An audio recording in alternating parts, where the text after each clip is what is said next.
The Currier Museum in Manchester, New Hampshire, is where you will find two homes designed by architect Frank Lloyd Wright on the same street, a rarity. Special correspondent Jared Bowen of GBH Boston brings us the story of how these homes, now open to the public, came to be. It's part of our Arts and Culture series, Canvas. On a New Hampshire street dotted with traditional New England homes, there are two very different ones.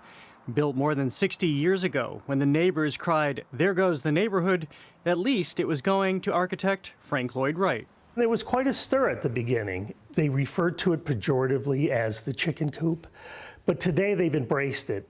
It is the Zimmerman House, built for a married couple in 1950, and echoed just a few houses down in a home built for the Zimmerman's friends, the Khalils, 5 years later. Both mark a moment when the aging Frank Lloyd Wright, one of America's most celebrated architects, believed he still had much to say. He was influenced by prairie architecture, but also by Japanese architecture. Alan Chong is the director of the Currier Museum of Art, which inherited the Zimmerman home fully intact in 1988. It purchased the Khalil House in 2019, the first time it had ever come up for sale. We regard these two houses as works of art, so they're technically part of the collection. We maintain them for the public for the future. Both couples, busy, childless professionals working in the medical field, wanted homes that would be modern but also feel warm. So they reached out to Wright. Then in his 80s, he was re-engaging in residential design. Kurt Sundstrom is the Currier Museum's senior curator. He saw this opportunity after World War II with people buying homes, getting out of the Depression, that there was an opportunity to create beautifully designed homes for the middle class. Even if from the front and to the neighbors' chagrin, it didn't look that way. If we look at the street view, the facade of this building, it's like a militaristic building. It very much keeps the privacy in of the individual. But then when you look outside, you have this magnificent open glass wall that leads onto these beautifully designed gardens. And those colors integrate beautifully with this building. So what is actually a small home feels expansive in this environment, but also very protective from the outside world. In all elements of the home, Wright and his design team were all in. Surviving letters reveal the couple gave the architect free rein, right down to their stationery and a music stand for the music lovers. He designed everything. For him, it was the whole rather than, I'll just build a house and then you guys can furnish it whatever way you want. Architecture in a building like this was a complete work of art. You can see even in the woodwork, the level of detail is extraordinary. This is Georgia cypress. He takes planks and the planks are married when they turn a corner, so they're the same piece of wood.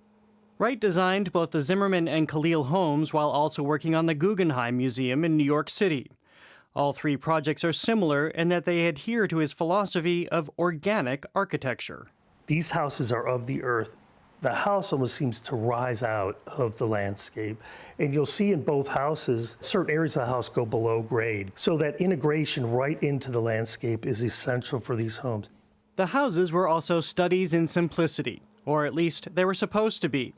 As the Currier's Andrew Spar explains, they were designed under a system Wright called Usonian Automatic. Well, Usonia was sort of his play on the United States of America, and Usonia was his philosophy for building these houses and villages, cities.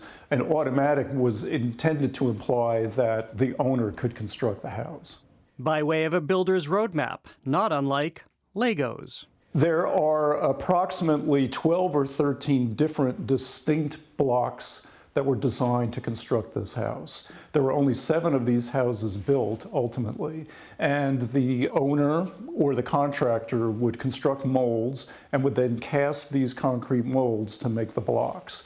And you would do a tally as to how many of which kind of blocks you needed to construct the house.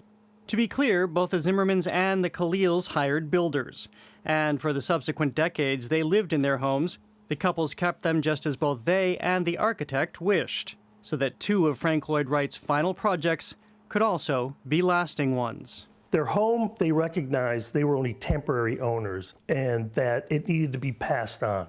And it's the way you buy a work of art. You know, someone, a private person buying a Rembrandt, you're just a temporary custodian. And that's why the Currier is so fortunate to have 2 homes showing 2 different aspects of a similar type of home that he was designing.